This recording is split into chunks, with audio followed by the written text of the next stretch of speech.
എല്ലാവർക്കും തന്റെ പ്രിയ സുഹൃത്തും സംഗീത സംവിധായകനുമായിട്ടുള്ള റിനിൽ ഗൗതം, അതുപോലെ നമ്മളെ പ്രിയങ്കരനായ ഡയറക്ടർ മനോഗോവിന്ദേട്ടൻ, എല്ലാവർക്കും ബാക്കി മഹാപ്രതിഭകൾക്കും എല്ലാവരും പേര് എനിക്ക് ഓർമ്മയില്ല, മഹാപ്രതിഭകൾക്കും എൻ്റെ വിനീതമായ നമസ്കാരം.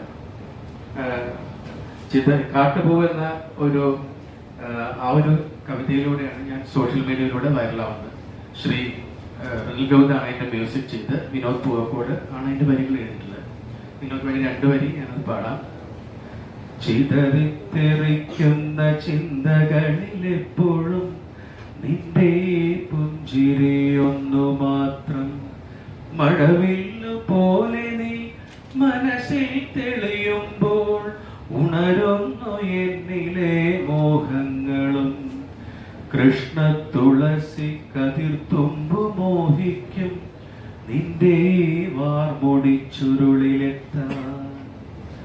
പൂജക്കെടുക്കാത്ത പൂവായ ഞാനും മോഹിച്ചിടുന്നു നിന്നരികിലെത്താൻ.